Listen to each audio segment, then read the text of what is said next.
If you would like to be a professional photographer, you need to have 100 lenses and 100 cameras. Like everybody knows for sure you're a professional. I don't need to, press the focus button anymore. I don't need to focus anymore. Oh no, what are you doing? I'm like, yeah, what's going on? It's like, oh my God. And my mind was just blown away. Sony I. You cannot photograph against the sun. Blah, blah, blah, blah, blah. Blah blah. What's going on, guys? Welcome to my channel party. Woo, woo. My name is Alexa Geibel and I'm a destination wedding photographer based in Hamburg, which is in North Germany. In today's video, I would like to show you behind the scenes from my recent wedding. It was a super duper amazing and romantic and lovely wedding. I loved it, love it, love it. But you're going to see everything in a second. And in today's video, together with you, I would like to find an answer to a really important question that I'm pretty sure many photographers they think about. Ta-da-da-da! Can you or can you not photograph the full wedding with using only one camera and one lens? Would you like to know the answer? Then let's find out together.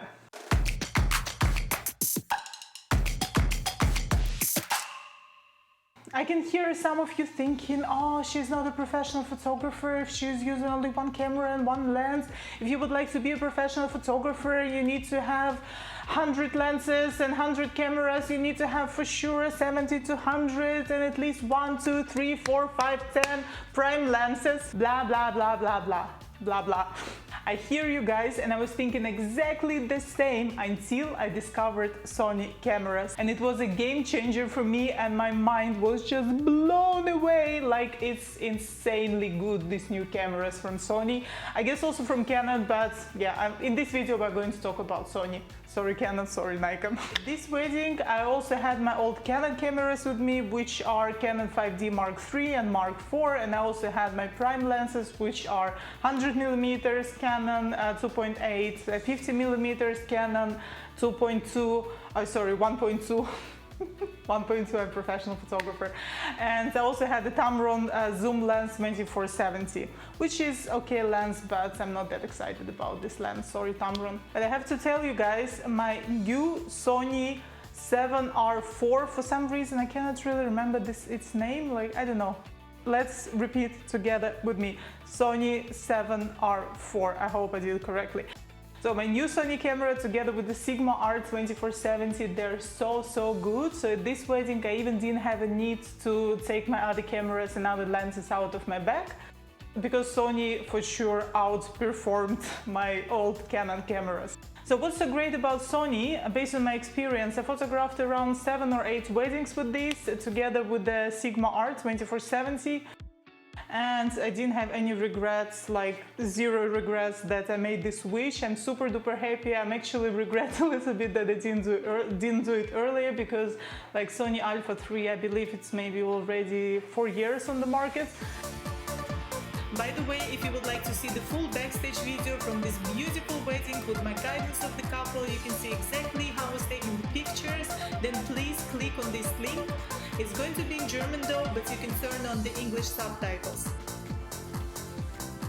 And what I really love about this Sony camera, I love the eye detection, like the eye focus is so right on point. It's so great, it's so amazing. Like, I don't need to, press the focus button anymore. I don't need to focus anymore. It's insanely good. It knows exactly where the human eye is, the animal eye. If you do animal photography, I'm not, but I tested it on my dog and it really does an amazing job.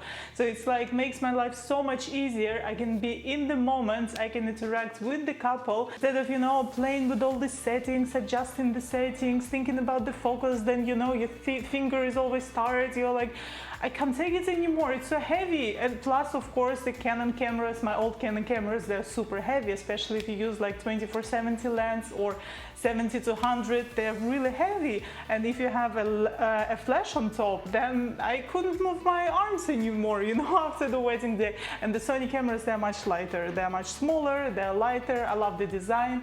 And it's really easy to use. So like I said, the first thing, which was a game changer, mind-blowing experience for me, is the eye focus. And plus, when I take the pictures, I usually always use auto ISO with the Sony camera, and it's so insanely good, it's so on point.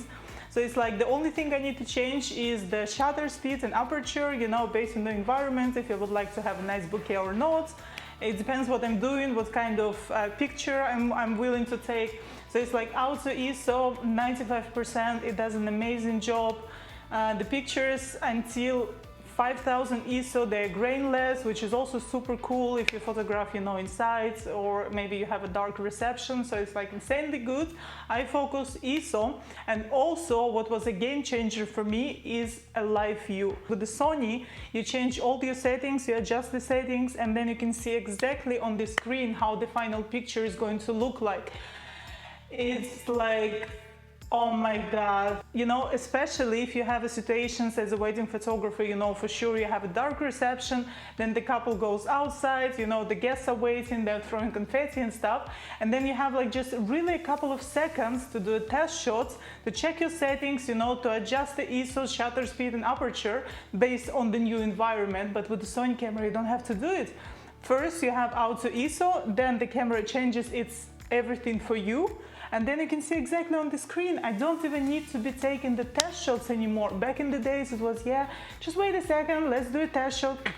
Let's do a second test shot. Okay, the picture is a little bit underexposed. Let's do one more test shot. With the Sony cameras, I don't have to do test shots anymore. Only, of course, if I'm shooting with the flash, I cannot be using Auto ISO. That's why only in that occasion I need to adjust ISO manually, you know, based on the effect that I would like to have. And then only in that case I need to do a couple of test shots, but like that's maybe 5% of my time I need to be doing the test shots, and the rest is just amazing. It performs really, really good. So as you can hear, I'm super excited with the new Sony camera, and I'm definitely planning on selling all my Canon equipment, and for the next season, wedding season, because we live in Germany, it's pretty cold in the winter, and for the next wedding season, which is going to start in a couple of months, I'm planning to get a second body. Probably is going to be the same body as I have now, and I'm planning also to get one wide angle lens, and I'm also planning to buy a prime lens, you know, because I love prime lenses. I love moving around when I'm taking pictures. I don't really like to be zooming. I mean, it's just, you know, I'm just used to this thing because I started, oh my god, I started like around 10 years ago with the photography, and then I had Nikon D7000, Nikon D100s, and then I had 35mm, 85mm from Nikon, which are like amazing lenses. Then I made the switch to Canon. Canon 5D Mark III was my third camera, and then I had also 100mm, 50mm. So I just love, you know, I love using the prime lenses. Again, it's just a personal experience, and that's why just for me I would like to get 85mm and a wide angle lens. So I was also thinking to get 70-100 lens because sometimes you need a little bit an extra zoom, especially, you know, if you have like wedding outdoors, you know, and for the couple photo shoot, not really, but you know, sometimes you would like to capture some moments and people are way too far away from you, and then you need to go closer, but you don't want to disturb the people, you know what I mean. But with this new Sony camera, you have like a cool thing. You can just press the button and then the camera is going to do the extra zoom for you, which is like super duper cool. That's why I don't really see the point for me to get 70-100, but yeah, prime lens and a little bit extra wide angle lens with the pictures, you know, with the flying veil and the dress, like, yeah, why not? I just love it. Again, the personal preference. Plus, what I personally love about the prime lenses, because you have to move around, and you know, we've been in Corona times since like, oh my god, almost 2 years, and we had the lockdowns here. I wasn't really working that much, and I guess majority of us, we would like to lose some calories, we would like to lose some weight. And with the prime lenses, you have actually the chance even to move more at the wedding day, which is a bonus if you would like to stay fit and healthy. If you would like to learn more about photography, watch backstage videos from the weddings and much more, then don't forget to subscribe to my channel. So as you can see, guys, I'm super duper happy with my new Sony camera and my new Sigma art lens. It's like amazing, it's a game changer. And I honestly think my photos, they became better, they became more interesting, you know. And also what is a cool thing about this camera, that at the wedding day I have a chance to interact more with my couples, you know, because back in the days with the Canon and Nikon, of course, like, you know, that old school cameras, which is crazy because they're not that old, but like technology is changing so quick. I was always shooting through the viewfinder, of course, but now with the Sony camera I always shoot here. I always look at the screen because it's just like it gives me more chance to interact with my couple, you know. Instead of always here, like I can, you know, make some jokes and then we have an amazing experience together because I'm always present. I'm always in the moment, you know, instead of just always hiding behind the camera. Maybe if you don't really like to be talking to the people that much, then maybe you should keep doing this through the viewfinder, but it just helps my photography also to become better because like we're always together, you know, with the couple. I'm not hiding behind the camera anymore, which for me is a huge bonus.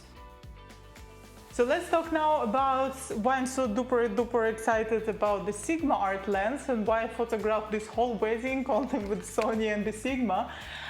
Sigma art is also insanely good. Like I was thinking to purchase maybe the Sony zoom lens 24-70, and actually with the price, like it was almost the same as the Sigma art. But I've read a couple of reviews and people actually say they love this lens even more than Sony lens. It has a nicer bokeh, and I fully agree with that because if you zoom in, like at the 70mm, you have really an amazing bokeh. So it's like almost as good as the prime lens's bokeh. And that's why I didn't have a need to get any of my prime lenses. Like it was really doing an amazing job because you have a zoom if you need, you know, for a couple of like group pictures, maybe ceremony pictures. And then for the portrait shots, you also can zoom in and then you have this nice bokeh on the background. So it really separates the couple from the background, which is super cool. That's why the whole wedding just with this. So now guys, let's get back to our question with which actually we started this video. Can you or can you not photograph the full wedding with using only one camera and one lens? My answer is yes, you can for sure. Even with the older cameras you could, but like with the older cameras I wouldn't maybe recommend doing it because sometimes, you know, like with the older cameras, according to my experience, the zoom lenses, they weren't that good, like Tamron lens. I could never use it for the portraits, you know, like, yeah, maybe to some portraits, it also depends on the situation, but for these intimate and nice portraits, like the bokeh wasn't so good, the focus wasn't so good, and that's why I had to have the prime lenses, you know, at the weddings with the Canon camera, also with the Nikon camera, but with this Sony camera and Sigma art, I don't really have a need to do it, only if I want to. Just to play around, you know, just to be the cool photographer who comes like, I don't know, 3 cameras, you know, with like hanging on the belts, like everybody knows for sure you're a professional. Because actually it's a fun fact, off topic a little bit guys, but I don't know about you, like in Germany, when you come to the wedding, you know, many people, they're also hobby photographers, and that's cool that so many people, they are interested in photography, but quite often, when I take group pictures, because usually at the couple photo shoot, it's just me and the couple, we stay together, have some fun. But at the group pictures, they see what kind of cameras I use and what kind of pictures I'm taking. And actually at the last wedding, it was maybe 6 people. They really run immediately to me and they're like almost screaming like, oh no, what are you doing? I'm like, yeah, what's going on? You cannot photograph against the sun. Like, what are you doing? Your pictures are going to be dark. I'm like, yo, no, they're not going to be dark. My camera is good. I know what I'm doing. But like when I was shooting with the Canon, it did happen from time to time, but not as often as right now when I use the Sony camera. I think it's because it's smaller, you know. And I think with the Canon, like people know, you know, like people who are interested in photography, they know what's a Canon camera, Mark IV, like it's still an expensive camera, not so many hobby photographers can afford it. It looks also big, you know, like with a big lens, so like, okay, people know, okay, she's a professional. But with this camera, it's a little bit smaller, like, yeah, what's that? It looks a little bit like old, we don't know what kind of design is it, so maybe we need to help her out. That's the funny experience I'm getting now. I don't mind it, like I show people pictures on the screen and like, oh my god, okay, we didn't know you can do it, but now we do. So that's, I wouldn't say it's a downside, it's not the minus, it's just like strange experience that I'm getting lately since I made the switch to the Sony. So let's get back to our question from which we actually started this video. So answering this question, can you or can you not photograph the full wedding with one camera and one lens? Yes, you can, especially if you cannot afford the second camera, because we live in Corona times, crazy times, lots of weddings, at least in Europe, they're being cancelled and postponed. It's not that easy to be a wedding photographer these days. I do hope next year is going to be better, just fingers crossed. So if you're on the budget, if you're like me, just making the switch and you wanted to test it out first, and then you want to see, do I need the second camera? What kind of camera do I need? What kind of lens? You know, instead of just like investing 20,000 straight into your equipment, if you can do it, of course you can. But like, I first wanted, you know, just to get my foot in the door, just to see, you know, what I like, what I don't like, what kind of second camera do I need? Should it be the same model, maybe different model, what kind of lens? So then, yes, you can, of course. I think it's a wise idea to still have a backup. It doesn't have to be the backup as good, because like I'm a photographer, including my hobby times, for 10 years, and I do it professionally for 6 years. So I live from that. It's like my full-time job. Luckily, I never had a need to take my backup camera out of my bag, you know, just luckily. Like I was really lucky, nothing happened to my camera, but I always think it's a good idea to have a second camera. You know, it can be maybe a semi-professional camera, maybe it can be a crop format camera, but it's just for the peace of mind. Like, of course, I started without the backup camera, you know, because like 10 years ago. But it's just for the peace of mind. I like to have a second camera with me, but as you see at this wedding, I didn't even use none of my cameras that I had. So yes, for sure you can. And that was it for today. I hope really you did enjoy this video. It was a little bit helpful. Let me know in the comment downs below. Maybe you have some topics that you would like me to talk about, maybe some cameras, or maybe more about Sony camera, like about the settings and blah blah blah. And I wish you all an amazing day and see you soon. Lots of love. Bye bye.